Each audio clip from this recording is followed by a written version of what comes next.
Okay, hello and welcome back, everybody. So, I'm going to be doing a series on how I service the Wells-Gardner K7000.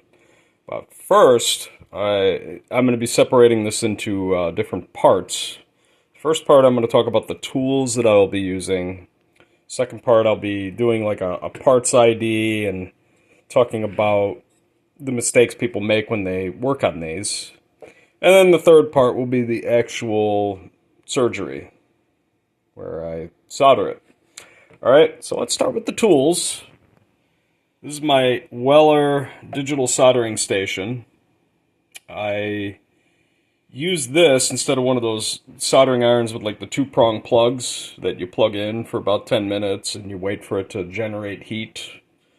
The benefit to this is you can set the temperature, which right now, as of late, I've been using 750 degrees. So you watch it climb up, and then it'll just kind of sit at that temperature. These are $115 on Amazon. If you're using one of the two-prong deals, get one of these. It'll make your life a lot easier.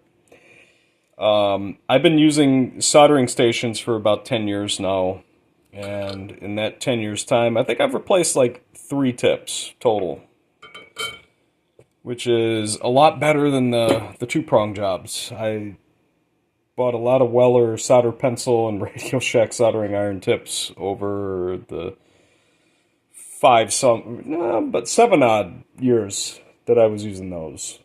All right. For desoldering, I got the Hakko FR301, which is almost like a cheat code when working on these, because I came up using the Radio Shack bulb and solder pulp. So it's a lot easier with using that with these. I strongly encourage getting the 1.6 millimeter nozzle. I know it's out of focus. You just have to deal with it.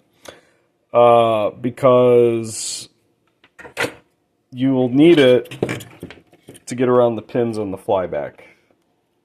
And plus, it'll clog a lot less. It'll just once again, it'll make your life easier if you do it that way.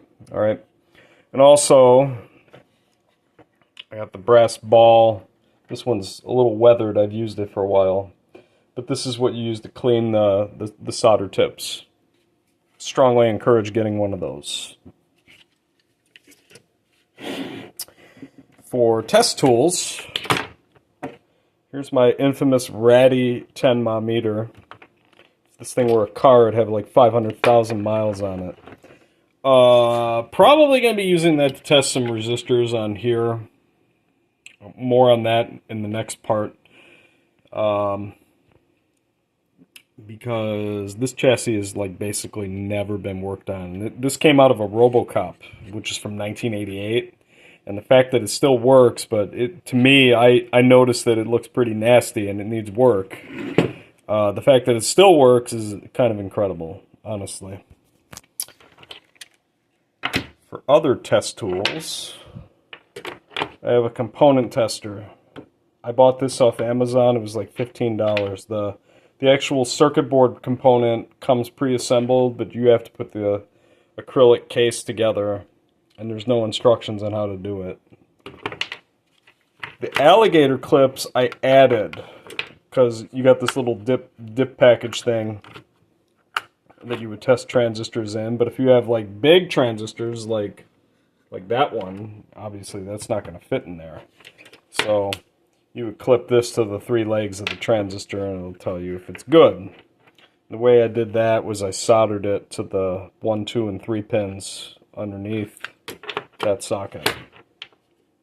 And I apparently accidentally turned it on. Alright, so there's that.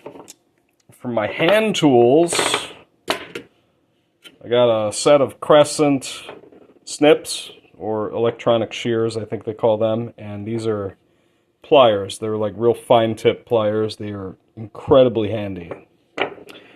The last time I bought a set of these, I used the Exolite stuff, and I got about 2 years out of those. Usually these, I got about a year. So I don't know, maybe the X-Lights were better, but I went with these because they cost less. So I got those. And then there's this, my Craftsman rotary tool. You can call it a Dremel for convenience. I'll probably refer to it as a Dremel, actually. I have a sanding bit. You'll see what I use it for, and I also have a wire brush, which you'll see what I use that for as well. Okay, so I think that kind of encompasses all the tools. I mean, I do have some alligator clips here, because I bought a new set of these. I have like a massive surplus of them. Oh, another handy tool, a little Sharpie. You'll see what I use that for also. All right. But anyway, let's move on to the next part. And I will tell you what is going on with this thing. So stay tuned.